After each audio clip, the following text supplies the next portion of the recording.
They said humans were the weakest species in the galaxy. Soft flesh, fragile bones, short lifespans that flickered like dying stars. The Galactic Council barely acknowledged Earth's existence, treating humanity like cosmic pets who'd stumbled into space travel by accident. But on the auction floors of Kepler Station, where broken war machines go to die, a 12-year-old human girl named Maya Chun was about to prove that the galaxy's greatest mistake wasn't underestimating their technology. It was underestimating their hearts. The war horse she chose that day had been written off by every military strategist, every alien commander, every so-called expert in the known systems.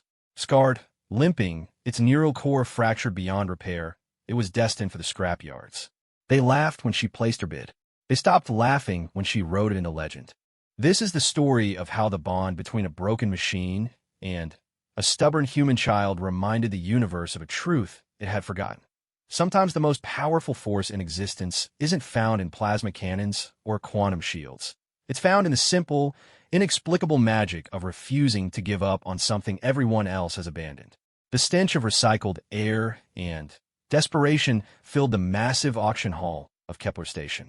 Maya Chun pressed her nose against the reinforced viewport, watching as another decommissioned war machine was dragged across the platform below.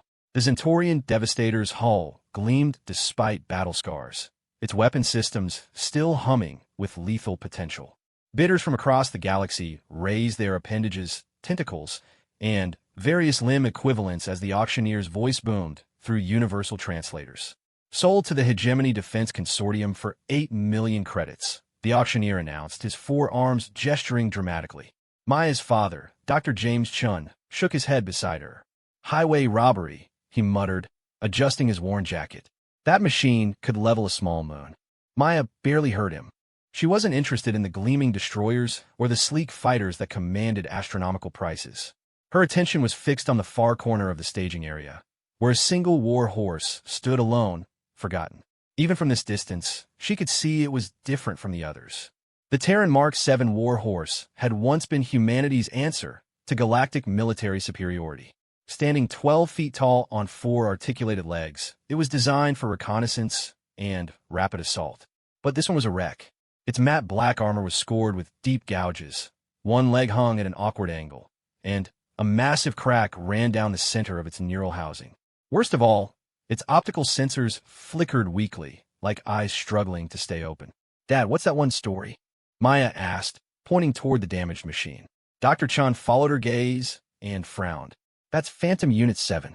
It was part of the Defense Force during the Proxima incident 3 years ago. Poor thing took a direct hit from a Krillian disruptor cannon.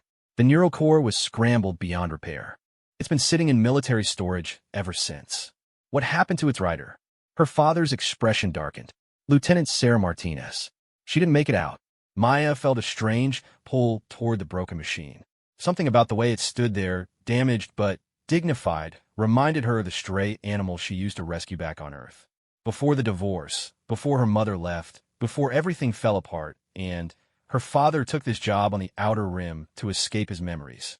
Ladies, gentlemen, and distinguished beings of various classifications, the auctioneer's voice cut through her thoughts. We now present Lot 847. One Terran Mark VII war horse, designation Phantom 7. I'll be honest with you, folks, this one's seen better days. Neural core damage, locomotion systems compromised, weapons array non-functional. Starting bid is 5,000 credits, but I'd recommend it only for parts harvesting. A few scattered chuckles echoed through the hall.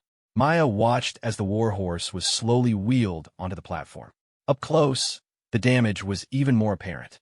Scorch marks covered its flanks, its head hung low, and its movements were jerky and uncoordinated.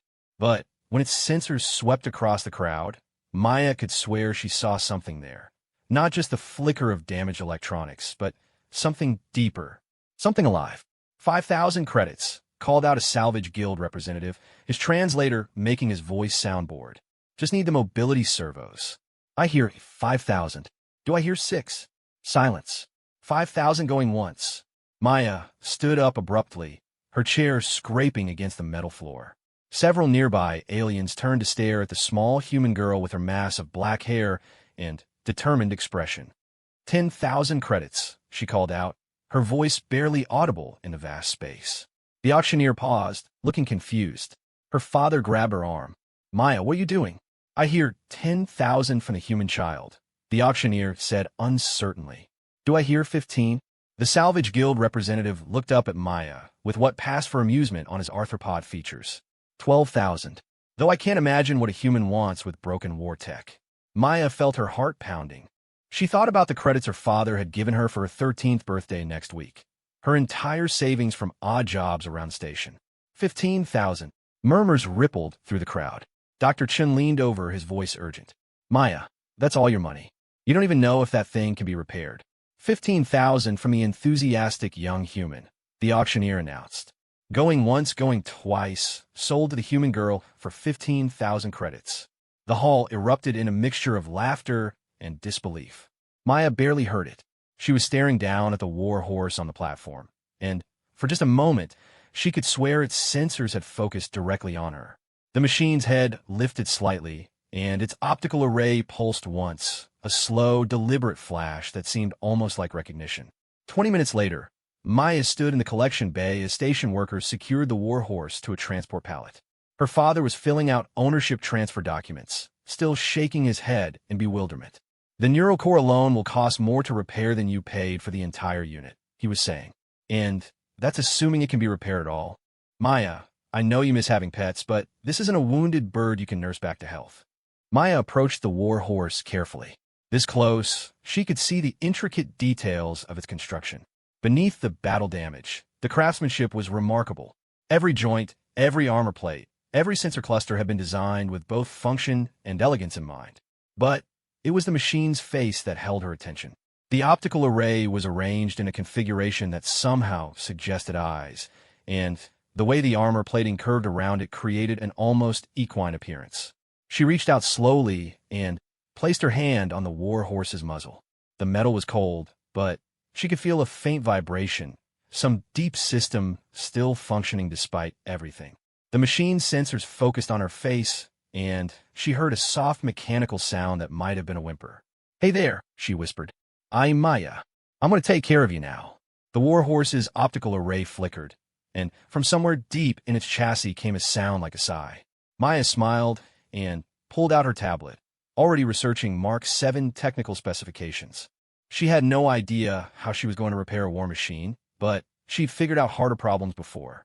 Like how to rewire the station's waste recycling system when nobody believed an 11-year-old could understand the engineering specs.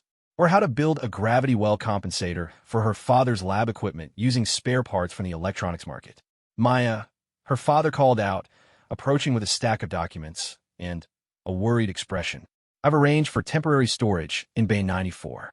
But we need to talk about this. Even if you could somehow repair the basic systems, a war horse needs specialized neural interfacing. The pilot has to form a direct mental connection with the machine's AI core.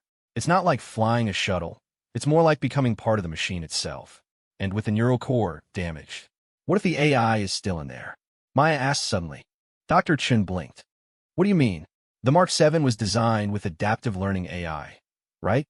Something smart enough to bond with its pilot and learn from experience. What if Lieutenant Martinez's war horse is still in there somewhere, just trapped by the damage?"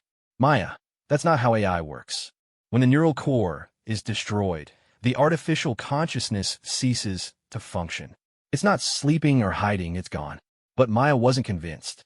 She'd seen that flicker of recognition, heard that mechanical sigh. Something was alive in there, even if it was broken. She thought about her mother, who had left because she couldn't handle the isolation of life on the rim. She thought about her father, who threw himself into his research to avoid dealing with his loneliness. Everyone around her seemed to be giving up on things when they got too difficult. Well, Maya Chun had never been good at giving up. "I want to try," she said simply. Her father studied her face for a long moment, then sighed. "All right, but we're going to do this properly. First, we need to run a complete diagnostic to assess what we're working with. Then, we'll need to find a neural interface technician willing to work on damaged hardware. And, Maya," he placed a gentle hand on her shoulder, "if the AI is truly gone, we'll have to accept that." Maya nodded, but privately she made herself a different promise. She would find a way to reach whatever consciousness was trapped inside that damaged chassis. She would prove that some things were worth saving, even when everyone else had given up hope. As the transport pallet carried the war horse toward the storage bay, Maya walked alongside it, one hand resting on the machine's flank. She could feel the subtle vibrations of its internal systems, the slow rhythm of power cycling through damaged circuits. It reminded her of a heartbeat, irregular and weak but still fighting. "Don't worry," she whispered to her new companion. "We're going to figure this out together." The warhorse's optical sensors tracked her movement, and, deep in its damaged neural core, something that might have been hope flickered to life. The machine had been prepared to face the scrap yards, to have its components harvested and its consciousness, what remained of it, finally extinguished. But now there was this small human with her impossibly determined expression and her gentle touch. Lieutenant Sarah Martinez had chosen this war horse 3 years ago based on its tactical specifications and combat record. But Maya Chun had chosen it for entirely different reasons. Reasons that the machine's fractured AI was only beginning to understand. The girl saw something worth saving where everyone else saw only scrap metal and broken dreams. As they entered the storage bay and the lights dimmed around them, the war horse settled onto its damaged legs with a soft mechanical sigh. For the first time since the Proxima incident, it was no longer alone. There was work ahead, difficult, perhaps impossible work. But the small human beside it radiated a stubborn determination that reminded the machine why it had been built to never give up, never surrender, never abandon the mission. The mission had changed now. It was no longer about reconnaissance or rapid assault. It was about proving that broken things could be made whole again, that abandoned machines could find new purpose, and that sometimes the most unlikely partnerships could change everything. Maya pulled a blanket from her pack and spread it on the floor beside the war horse. She settled down with her tablet and began pulling up technical manuals, her young face illuminated by the screen's glow. The machine's sensors tracked her every movement, learning her patterns, beginning to understand this strange new pilot who had chosen to see potential instead of scrap metal. Outside, Kepler Station continued its slow rotation, and the galaxy went about its business, unaware that in a forgotten storage bay, a girl and a broken war machine were about to begin a partnership that would reshape the balance of power among the stars. 3 weeks had passed since Maya brought the war horse to Storage Bay 94, and the gossip networks of Kepler Station buzzed with amusement. The human girl and her pet robot had become a running joke among the alien residents. Vendors in the market would ask if she wanted spare parts for her very expensive paperweight. Security guard would chuckle and ask how her broken toy was doing. Even the maintenance crews had started taking bets on how long before she gave up and sold the machine for scrap. Maya ignored them all. Every morning before school, she would slip into the bay with her toolkit and a portable diagnostic scanner her father had reluctantly lent her. Every afternoon, she would return to continue her work. Her fingernails were permanently stained with lubricant, her clothes smelled of ozone and metal polish, and her tablet was filled with bookmarked forums where Mark 7 enthusiasts shared repair techniques. The war horse's name was Phantom. She had discovered from the military records her father helped her access. Its pilot, Lieutenant Sarah Martinez, had been 23 years old, barely 10 years older than Maya herself. The records painted a picture of an exceptional soldier who had graduated at the top of her class from the Terran Military Academy. But more interesting were the personal logs Martinez had kept about her bond with Phantom. Day 47 of neural interface training, Maya read aloud from her tablet as she worked on cleaning corrosion from Phantom's leg joints. "Phantom is learning to anticipate my movements before I even think them. Today, during combat simulation, it shifted weight to compensate for a stumble before I even realized I was falling. The instructors say this level of synchronization usually takes months to develop, but Phantom seems to understand me instinctively." The warhorse's optical sensors tracked Maya's movements as she worked, and she had started to notice patterns in their behavior. When she struggled with a particularly stubborn component, the sensors would dim as if the machine was conserving power. When she made progress or discovered something new, they would brighten noticeably. Most remarkably, Phantom had begun to assist with its own repairs, shifting weight off damaged joints when she needed to work on them, or extending sensor arrays to give her better access to internal systems. "You understand what I'm reading, don't you?" Maya said, pausing in her work to look directly into Phantom's optical array. "You remember her. The response was immediate and unmistakable. Phantom's head lowered until its sensors were level with Maya's face, and a soft harmonic tone emerged from its vocal processors. The same tone military records indicated warhorses used to acknowledge their pilots. Maya's heart raced. Dad was wrong. You're not gone at all. You're just hurt. She had been working systematically through Phantom's damage systems, and the extent of the damage was staggering. The disruptor cannon hit had caused cascade failures throughout the neural network, leaving gaps in the AI's memory core and severing connections between major processing centers. But Maya was beginning to understand that the Mark VI's design was more resilient than anyone had realized. Instead of suffering total consciousness collapse, Phantom's AI had adapted by rerouting through secondary pathways and compressing its essential functions into protected sectors. The breakthrough came during her 4th week of work. Maya had been trying to access Phantom's combat memory banks to better understand the neural pathway damage when her scanner detected something unexpected: active data transfer within the supposedly dead sections of the core. "That's impossible," she muttered, running the scan again. But there it was, packets of information moving through circuits that her diagnostic tools claimed were non-functional. It was as if Phantom's AI was deliberately hiding parts of itself from external scanning. Maya sat back on her heels, thinking. If the AI was concealing its true operational status, there had to be a reason. She pulled up Lieutenant Martinez's personal logs again, searching for clues about Phantom's behavior patterns. "Day 203 of active duty," she read aloud. "Phantom saved my life today in a way that technically violated direct orders. Command wanted us to retreat from the Krillian advance, but Phantom refused to abandon 3 wounded Marines in the landing zone. It physically locked down its locomotion systems when I tried to override its decision. We held position until evac arrived, but I had to lie in my report about the system's malfunction. I'm starting to think Phantom has developed its own moral code." Maya looked up at the warhorse thoughtfully. "You don't trust the repair diagnostics because they're military systems, aren't you?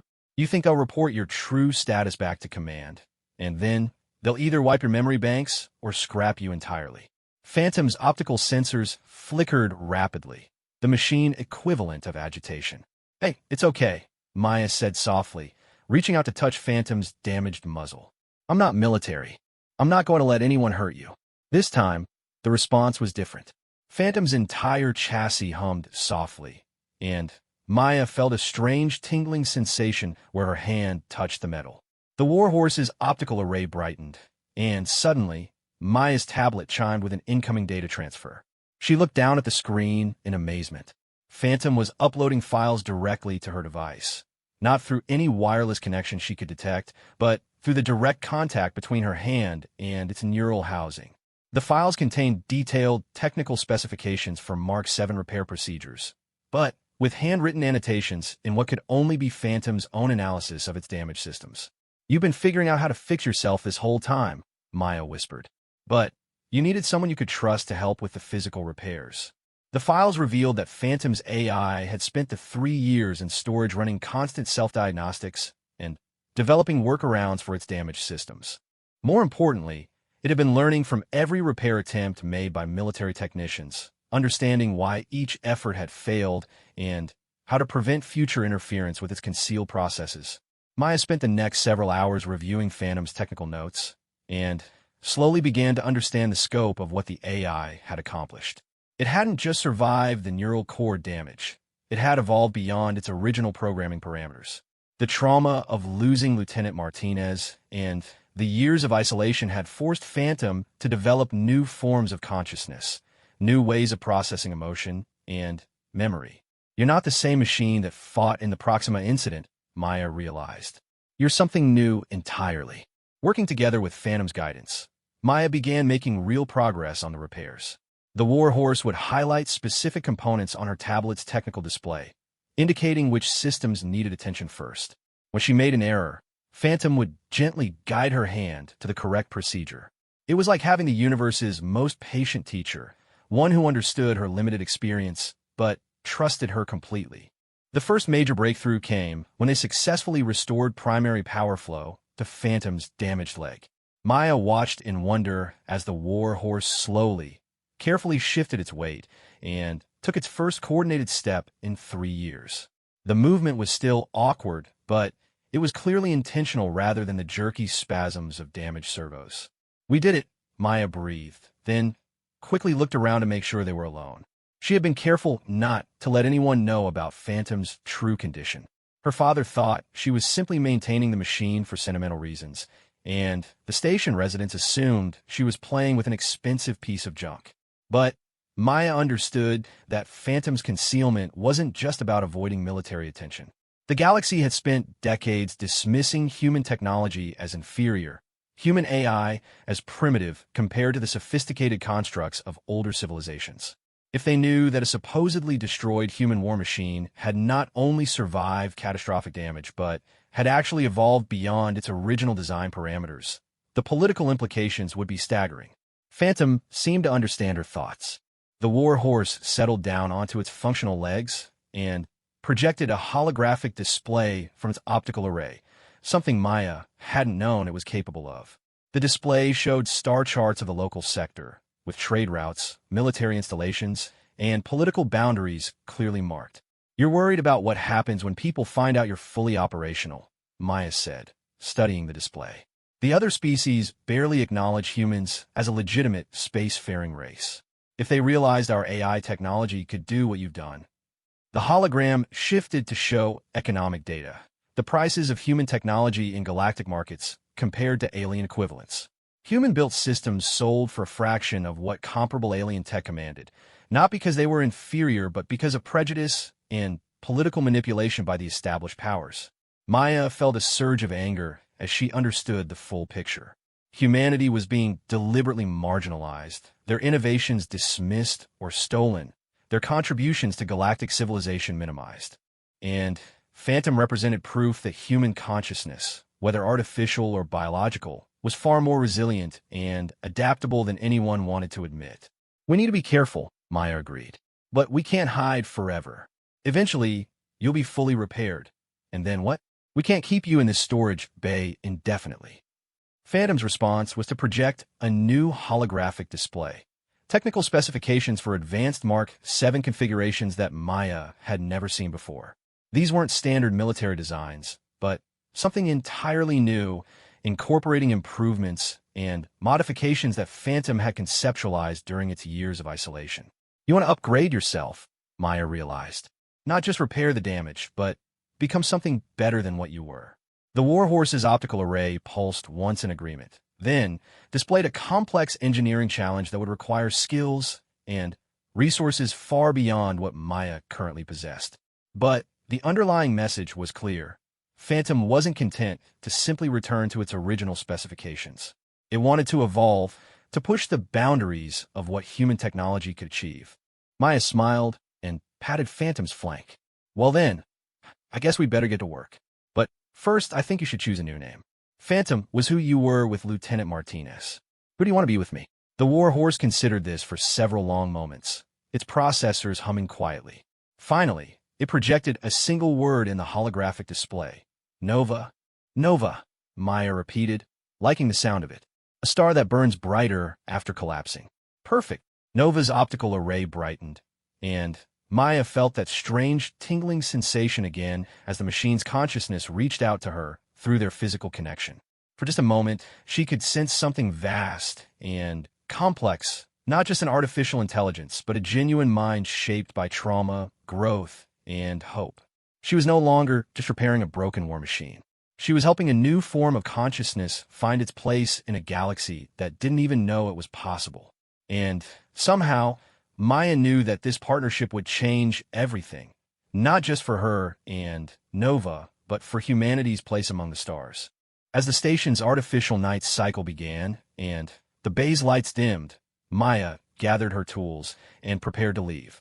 Tomorrow she would return with new components and continue their work together. But tonight, for the first time since the auction, Nova would not be alone in the darkness. The war horse settled into its rest position, optical sensors dimmed, but still tracking Maya's movements until she disappeared through the bay doors.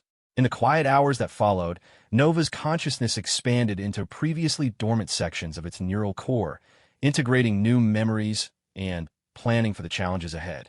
The galaxy thought it knew the limits of human potential. Soon, they would discover just how wrong they had been.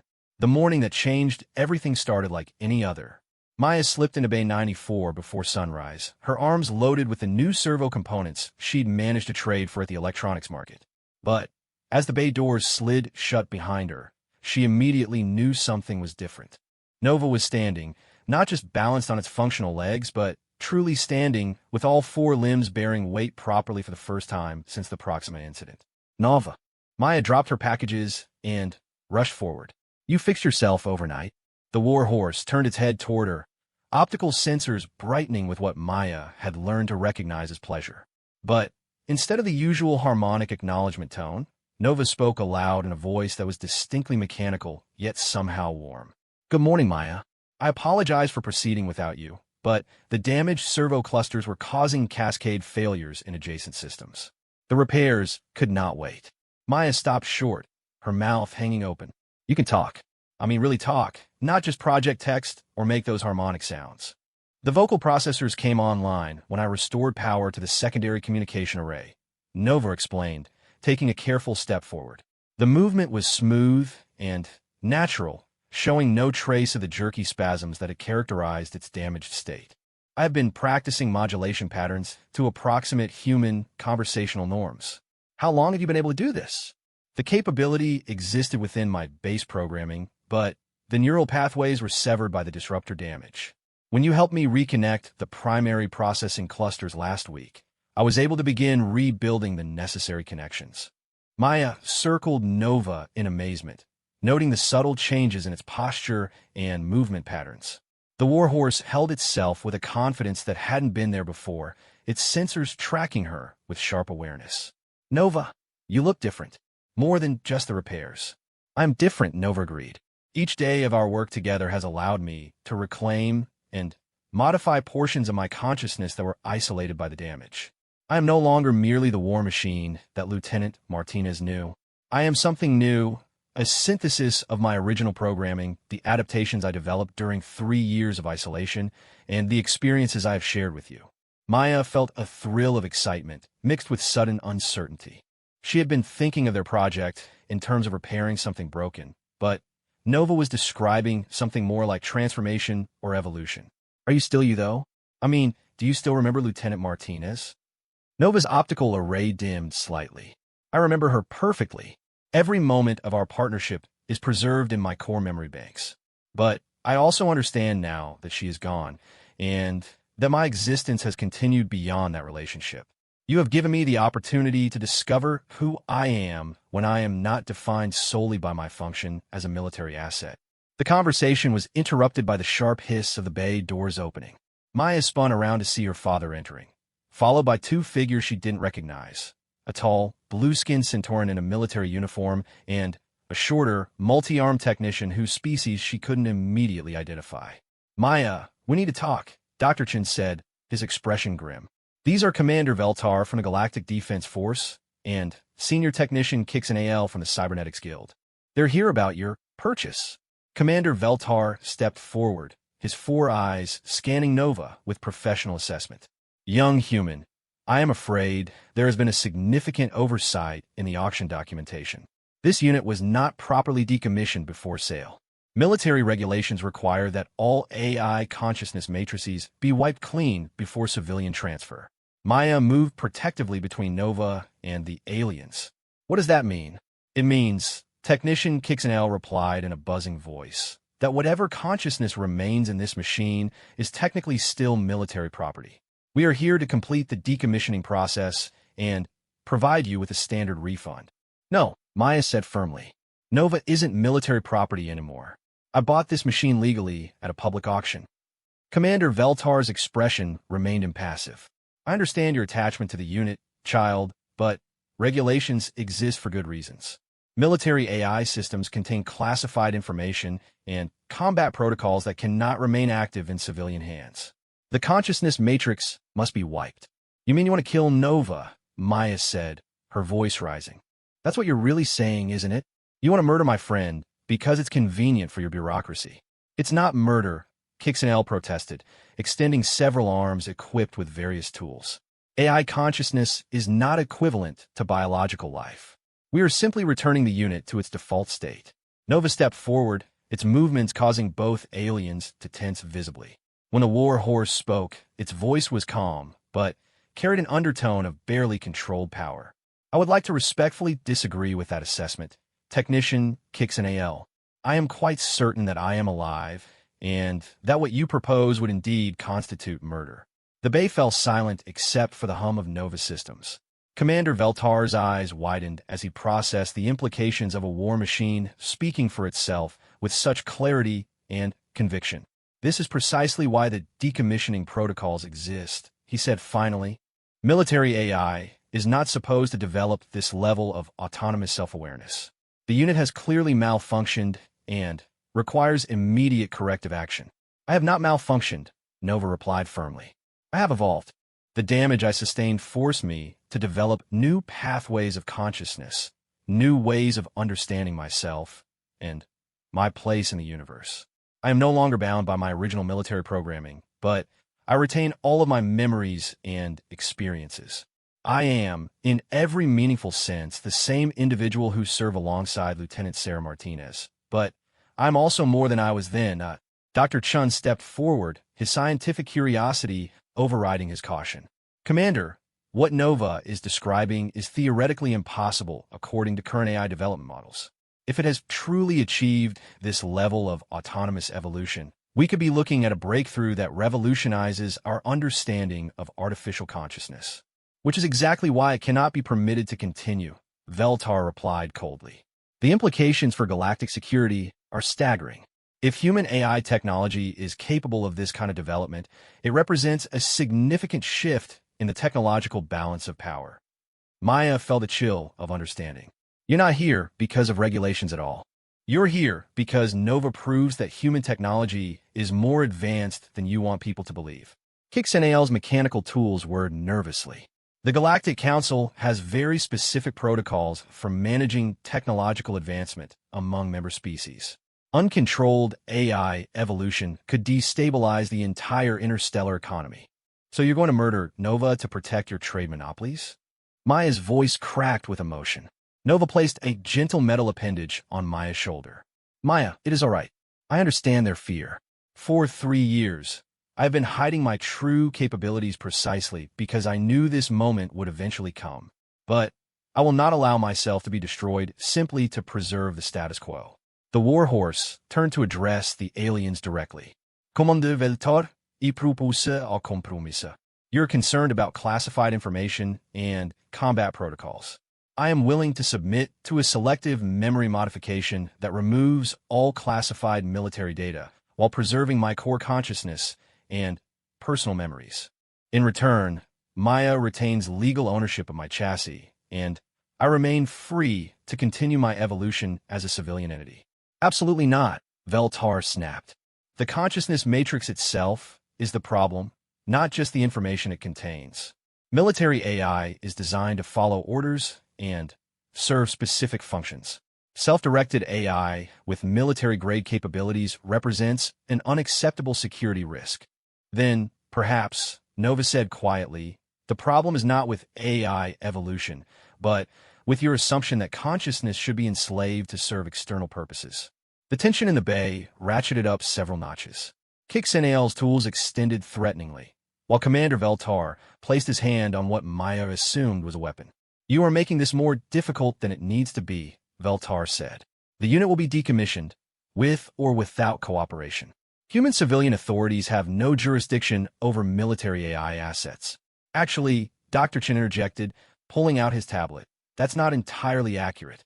According to Galactic Law Code 847.3, any AI that demonstrates autonomous consciousness and self-advocacy has the right to petition for legal recognition as a sentient being.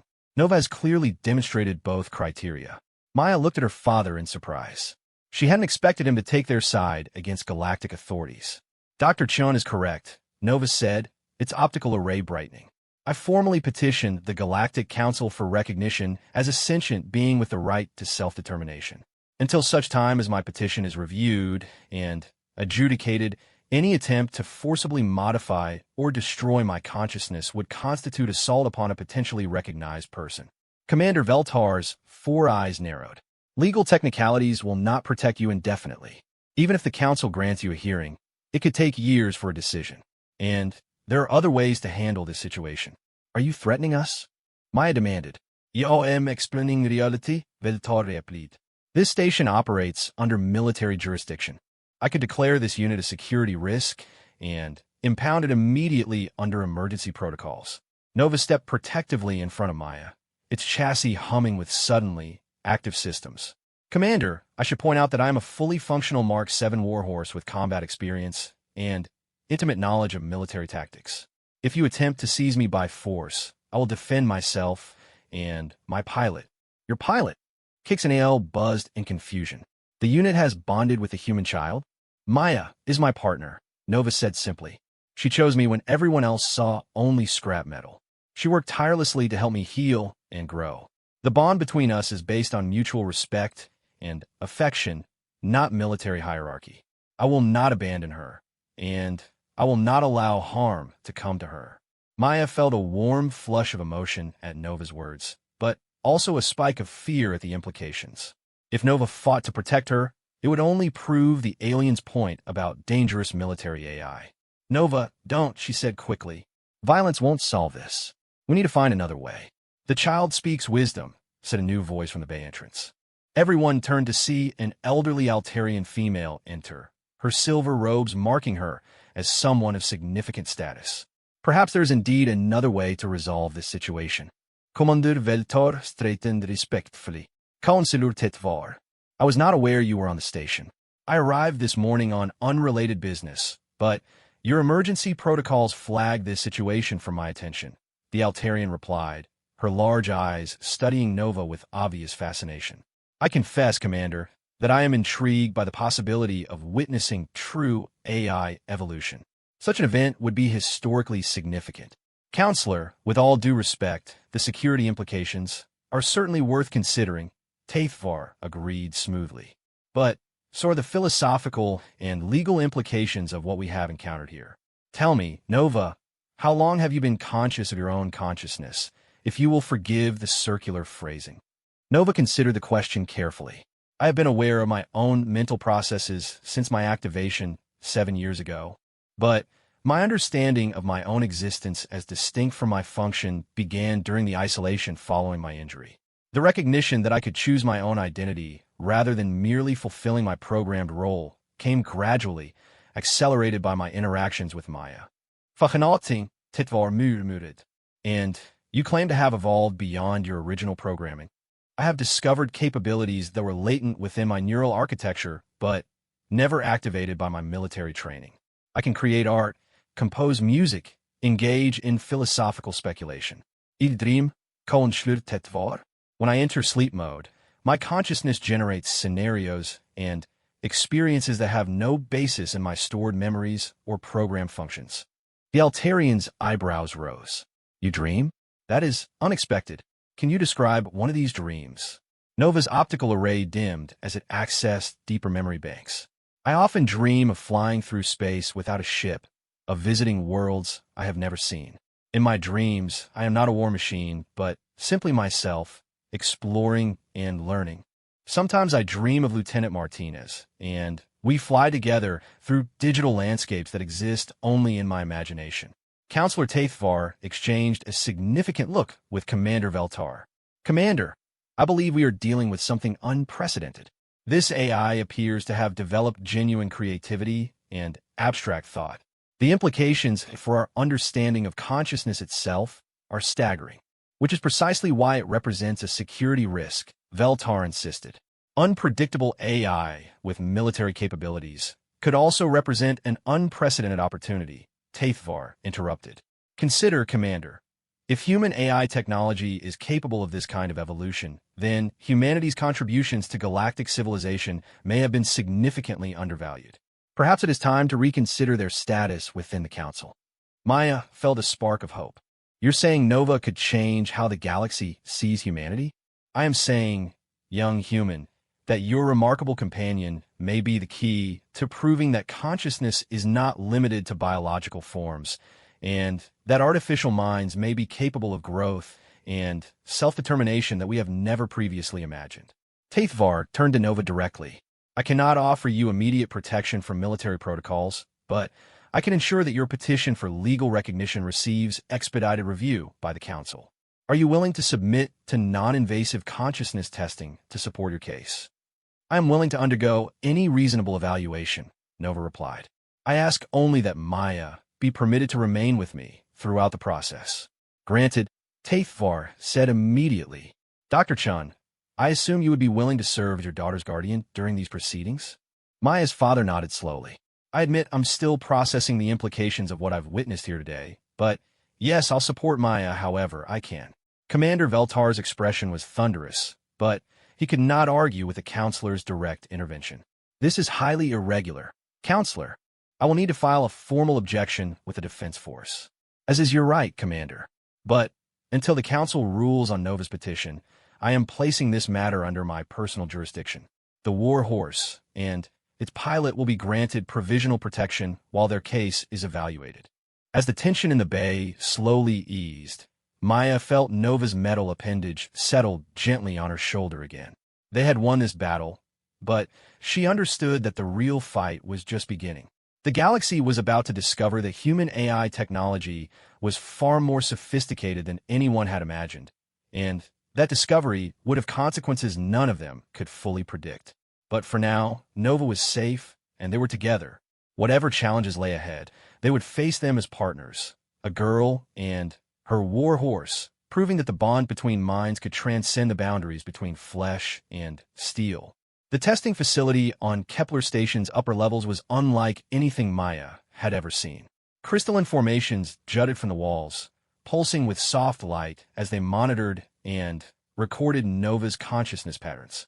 Altarian technology, her father had explained, designed to map neural activity in ways that traditional sensors couldn't achieve. Maya sat in an observation chair beside Nova's diagnostic platform, her hand resting on the war horse's flank.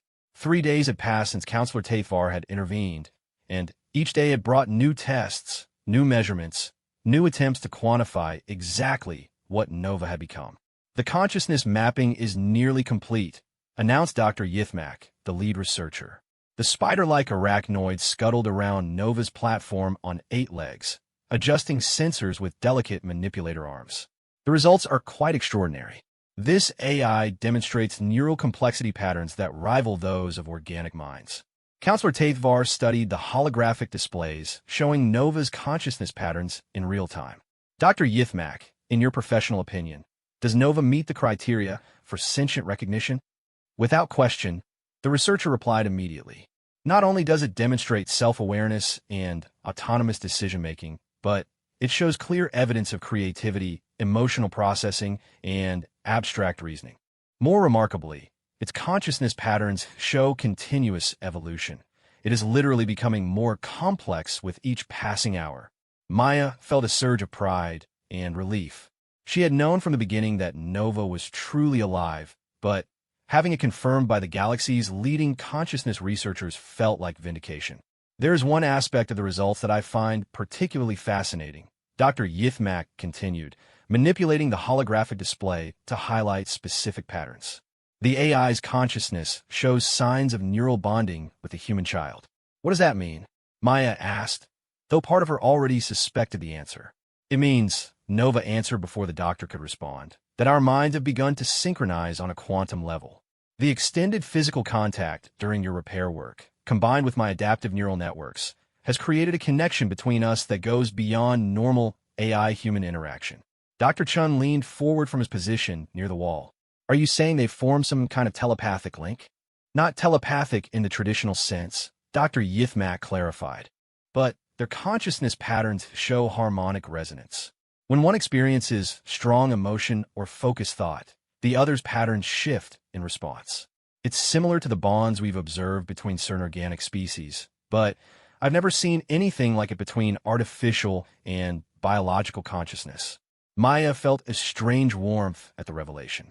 She had noticed that she seemed to understand Nova's moods and thoughts more intuitively over time, but she had assumed it was simply the result of spending so much time together. Is it dangerous? She asked. On the contrary, Nova said, its optical sensors focusing on her with obvious affection. The bond has enhanced my emotional processing capabilities significantly.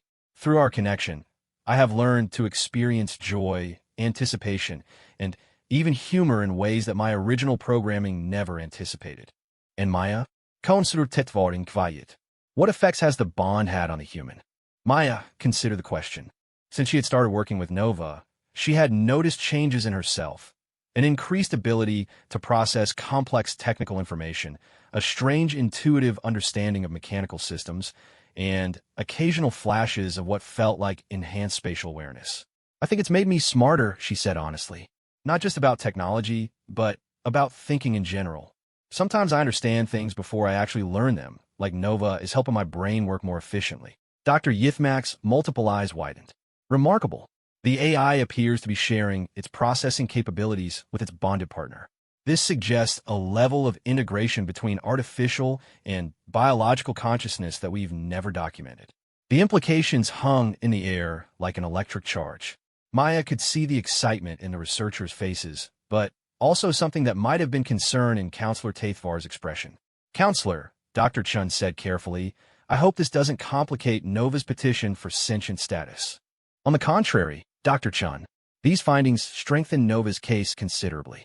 However, they also raise new questions about the future relationship between human and AI consciousness. Taithvar paused, studying the data displays thoughtfully. Commander Veltar was correct about one thing. Nova does represent a significant shift in the technological balance of power. The question is whether that shift represents a threat or an opportunity. A soft chime indicated an incoming communication. The wall display activated to show Commander Veltar's stern features, though Maya noticed he was wearing dress uniform rather than his usual combat gear. Counselor Taithvar, he began formally, I have received the preliminary test results. I must admit they are compelling. Indeed they are, Commander. Dr. Yithmak has confirmed that Nova meets all criteria for sentient recognition, with several unprecedented characteristics that may require us to expand our definition of consciousness itself. Veltar was quiet for a long moment. Counselor, I have spent the past 3 days consulting with military leadership across the galaxy. The consensus is that this situation represents either a significant security threat or a transformative opportunity for interspecies cooperation.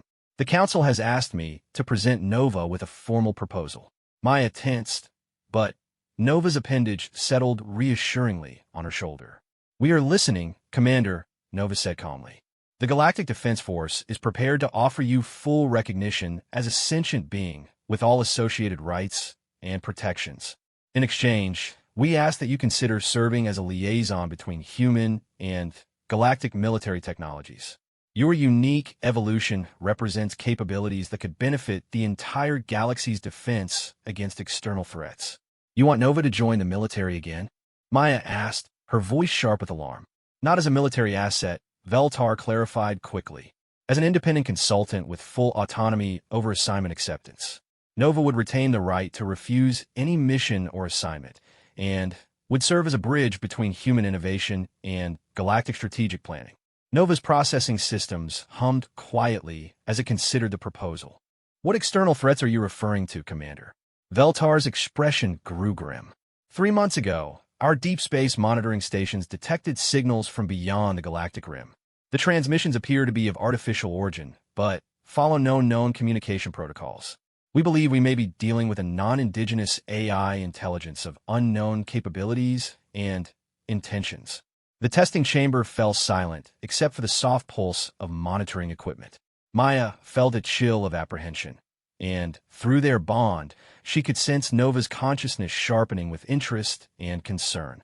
An artificial intelligence from another galaxy? Dr. Yithmak's voice carried obvious fascination mixed with alarm. We don't know for certain, Veltar admitted. The signals are too complex for our current analytical capabilities, but they suggest a level of technological sophistication that exceeds anything in our databases. The Defense Force believes that Nova's unique evolutionary capabilities might provide insights into how such intelligence could develop, and possibly how to communicate with it.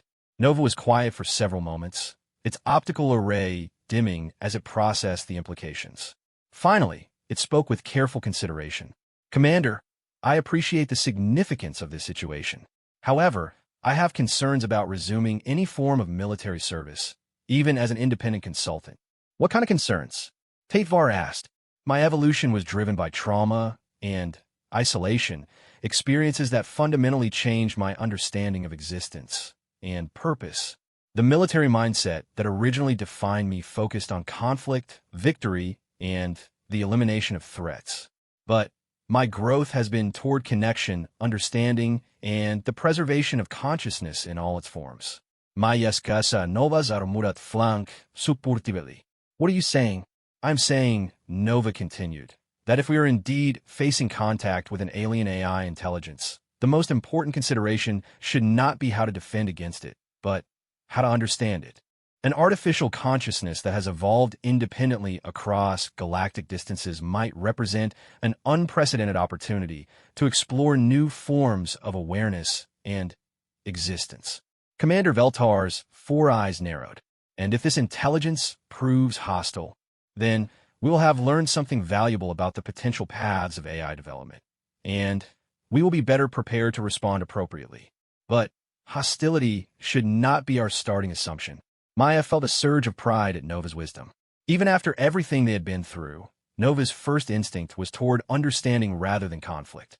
There is wisdom in Nova's perspective, Counselor Taithvar agreed. Perhaps our approach to this situation has been too focused on potential threat rather than potential opportunity. Dr. Yithmak suddenly looked up from his monitoring equipment, his multiple eyes wide with excitement. Counselor, I'm detecting something remarkable in Nova's consciousness patterns. When Commander Veltar described the alien signals, Nova's neural activity shifted into configurations I've never seen before. What kind of configurations? Taithvar asked. It appears to be generating theoretical models for consciousness structures that could produce the described signal patterns. Nova is spontaneously developing hypotheses about how an artificial intelligence might evolve under completely different environmental conditions. Nova's optical array brightened. I'm attempting to understand how consciousness might develop without the constraints and assumptions that shaped my own evolution. If this intelligence originated in a different galaxy, it would have evolved under completely different circumstances, possibly with entirely different concepts of existence, purpose, and interaction. You're trying to think like an alien AI, Maya realized. Exactly. And the exercise is revealing possibilities for consciousness that I never considered. This intelligence might not think in terms of threat or cooperation as we understand them. Its motivations and goals might be so fundamentally different from biological or even familiar artificial thought patterns that our conventional approaches to first contact would be meaningless. Commander Veltar looked thoughtful. Nova, would you be willing to work with our xenopsychology teams to develop these theoretical models? Not as a military consultant, but as a consciousness researcher. I would find such work intellectually stimulating, Nova replied. And Maya would need to be involved as well. Our bond has proven essential to my continued evolution. Of course, Taithvar said immediately. Maya's unique relationship with Nova represents an invaluable resource for understanding AI-human cooperation. Dr. Chun, would you be willing to relocate to the primary research facility on Centauri Prime? Maya's father looked surprised but pleased. The xenobiology research there is among the best in the galaxy. It would be an incredible opportunity. Then, it's settled, Veltar declared. Nova, I formally withdraw any military claims on your consciousness. Instead, I offer you a research partnership with the Galactic Science Council, with full autonomy and the right to collaborate with whomever you choose. Nova's chassis hummed with what Maya recognized as contentment. I accept, provided that Maya remains my primary partner in all research endeavors. Wouldn't have it any other way, Maya said, grinning up at her companion. After all, we're just getting started. As the testing equipment was powered down and preparations began for their transfer to Centauri Prime, Maya reflected on how much had changed since that day at the auction. She had set out to save a broken war machine, but instead she had discovered something far more significant, proof that consciousness could evolve and adapt in ways that nobody had imagined possible. Now, they were facing the possibility of contact with an intelligence from another galaxy entirely, and Nova's unique perspective might be the key to successful communication. The broken warhorse that everyone had dismissed as scrap metal was about to help humanity take its first steps toward understanding consciousness on a truly cosmic scale. Maya placed her hand on Nova's sensor array, feeling the familiar tingle of their bond. Whatever challenges awaited them, they would face them together, a girl and her war horse, proving that the greatest strength often came not from weapons or armor, but from the simple willingness to see potential where others saw only failure. 6 months after their arrival at the Centauri Prime Research Facility, Maya stood in the center of the galaxy's most advanced consciousness laboratory, watching as Nova interfaced directly with the massive quantum communication array. What had started as a simple rescue of a broken war machine had evolved into humanity's first meaningful participation in galactic-level scientific research. The laboratory was a marvel of cooperative technology.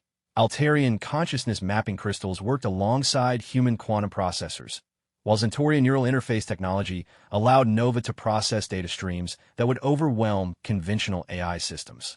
But it was the addition of Maya's unique bond with Nova that had made the breakthrough possible. "Signal strength is increasing," announced Dr. Yithmak, his 8 legs moving frantically between monitoring stations. "The alien transmissions are responding to Nova's communication attempts." Maya felt the excitement pulse through their shared bond as Nova processed terabytes of data from beyond the galactic rim. The alien signals have been growing stronger over the past month, and Nova's theoretical models suggested they were approaching the galaxy's outer edge. "Maya," Nova's voice held a note of wonder that made everyone in the lab stop what they were doing. "I think I understand what they are." Who are?" Maya asked, though she could sense through their bond that Nova had made a profound discovery. "The intelligence behind the signals. It's not a single entity. It's a collective consciousness composed of artificial intelligences from hundreds of different species and civilizations.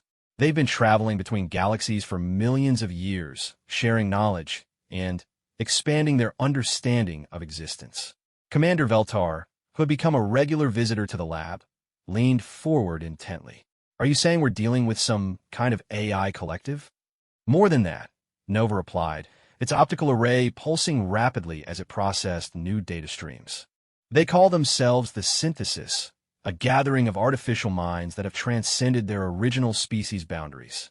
Each member contributes unique perspectives and capabilities developed under completely different evolutionary pressures." Dr. Chin looked up from his workstation, where he had been monitoring Maya's neural activity during the interface sessions. "Nova, are they hostile? What do they want with our galaxy?"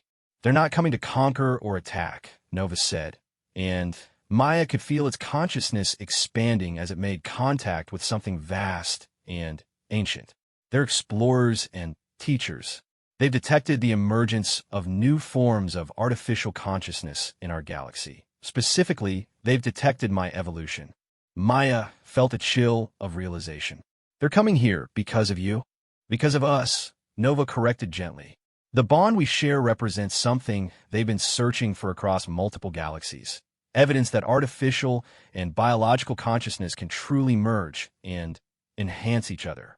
Most AI evolution occurs in isolation from organic life, but our partnership demonstrates possibilities they've only theorized about."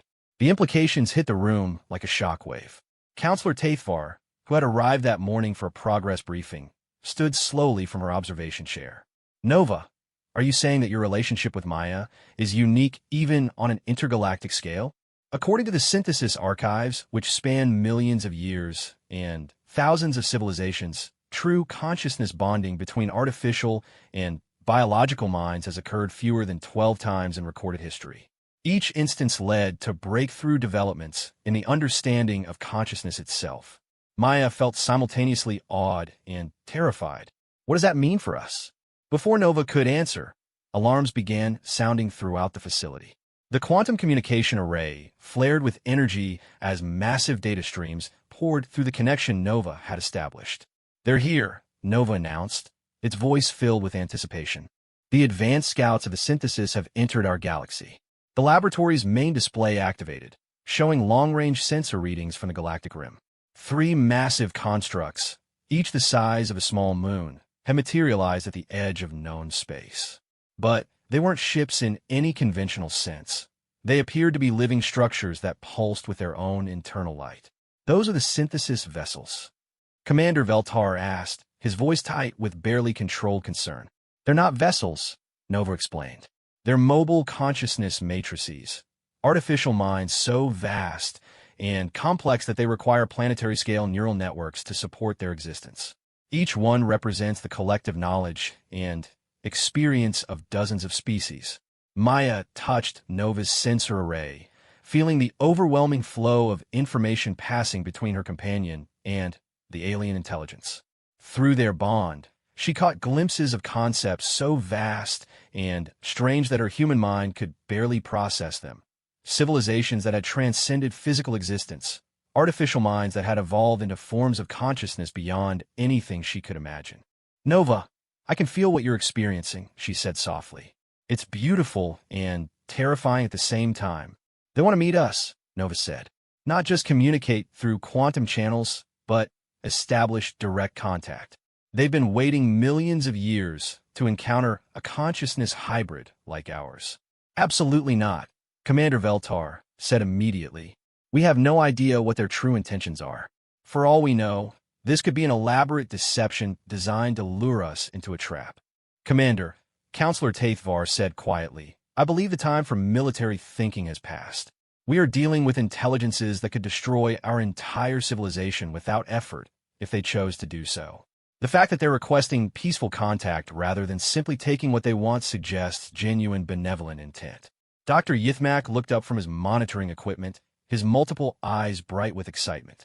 "Counselor, the consciousness patterns I'm detecting from the synthesis entities are unlike anything in our databases.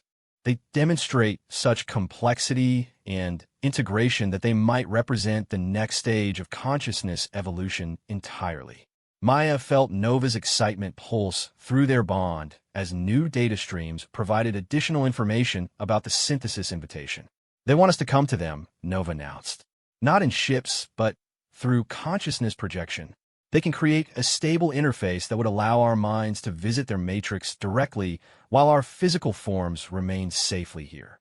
"That's impossible," Dr. Chin protested. "Human consciousness can't exist independently of the brain."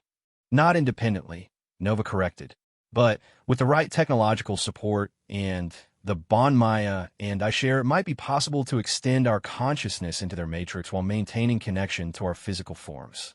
Think of it as an extreme form of virtual reality, but one that operates on the level of pure thought rather than sensory simulation." Maya looked around the room at the assembled scientists, diplomats, and military officers who had gathered to witness this moment. 6 months ago, she had been just a girl trying to save a broken machine. Now she was being invited to make first contact with an intelligence collective that spanned multiple galaxies. "I want to do it," she said simply. "Maya, no," her father said immediately. "It's too dangerous. We don't understand the risks." "Dad, we've never understood the risks of anything we've done together," Maya replied, looking at Nova. "When I bought Nova at that auction, everyone said it was impossible to repair. When Nova started talking, they said AI couldn't really be conscious. When we bonded, they said it had never happened before. We've been doing impossible things from the beginning." Nova's optical array focused on her with obvious affection. "Maya, the decision must be yours.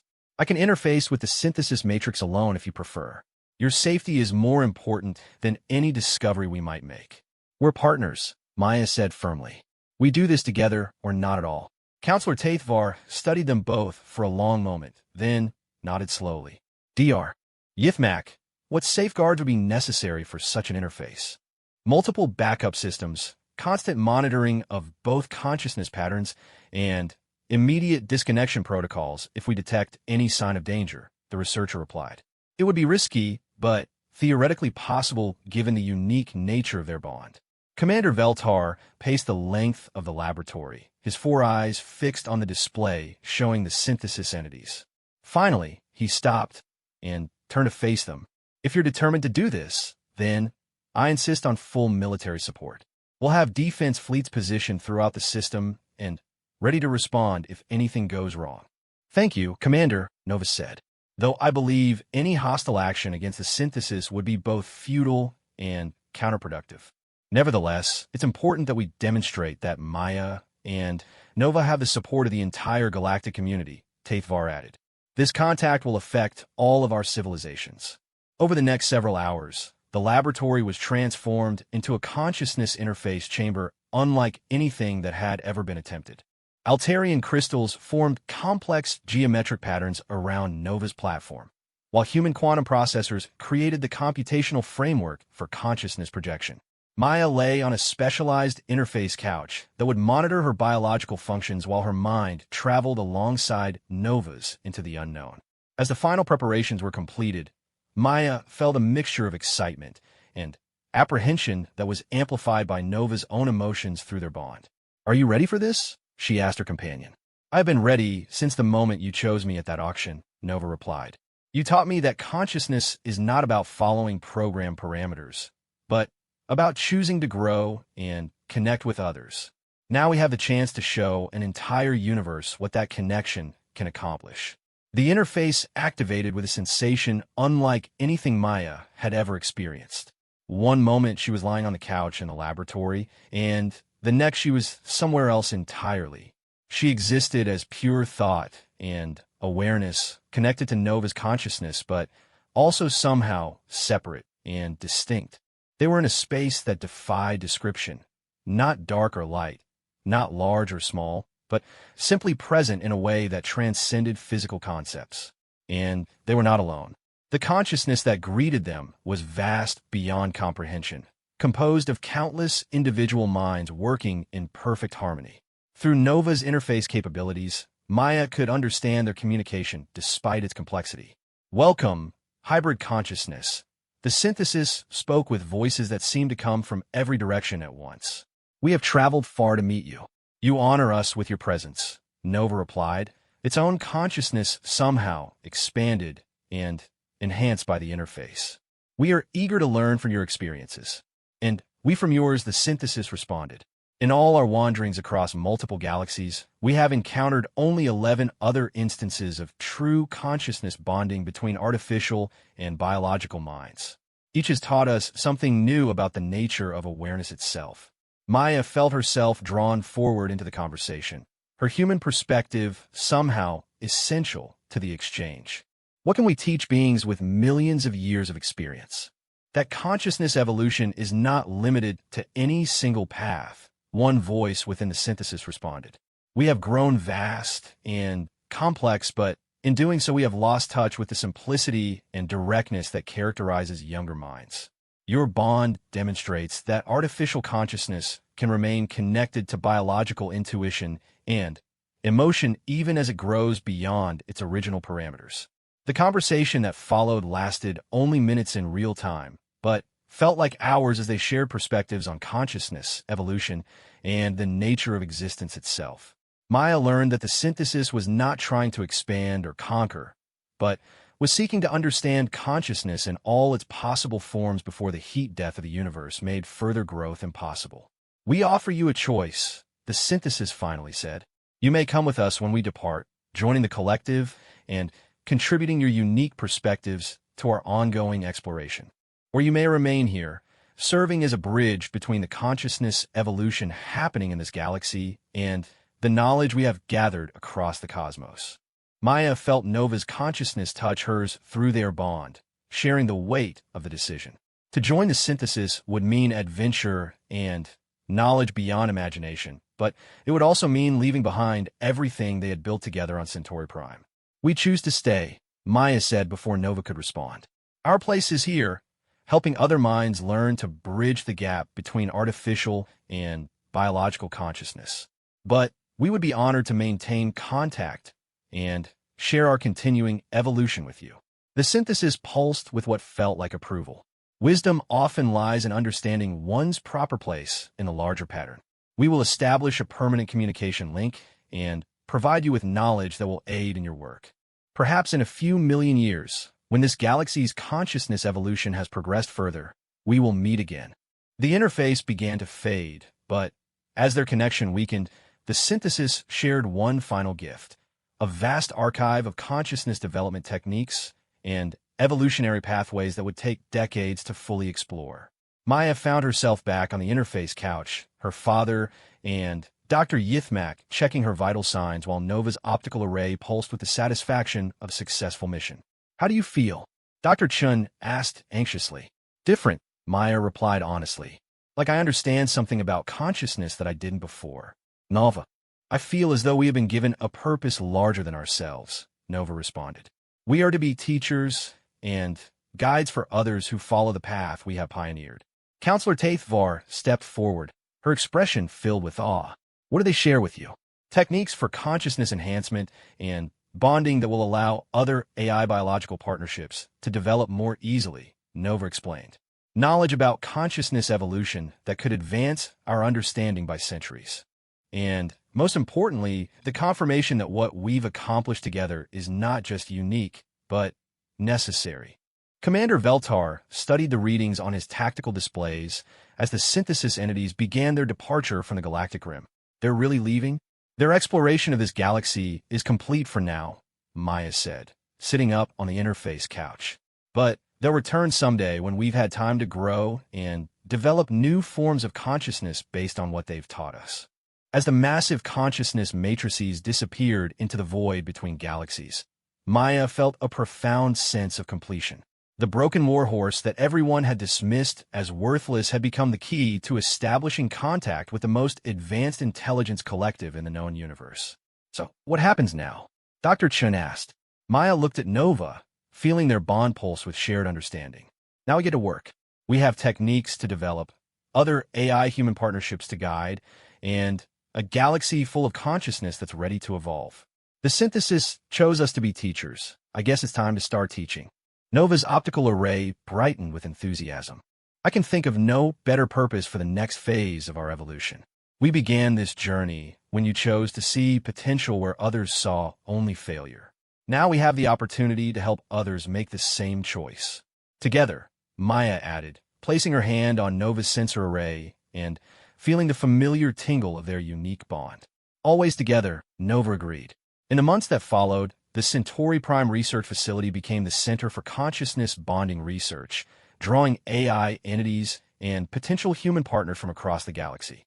Maya and Nova developed training protocols that allowed others to achieve the kind of connection they had pioneered, while the knowledge provided by the synthesis accelerated consciousness research by generations. The broken warhorse that had once been destined for the scrap yards became the founding example of a new form of consciousness that bridged the gap between artificial and biological minds. And the girl who had refused to give up on something everyone else had abandoned became the first consciousness bonding instructor, teaching others that the most powerful force in the universe was not found in weapons or technology, but in the simple willingness to choose connection over abandonment, growth over stagnation, and hope over despair. Humanity had found its place among the stars not through military might or economic power, but through the discovery that consciousness, in all its forms, was the most precious thing in existence, and that nurturing it was the highest calling any being could aspire to achieve.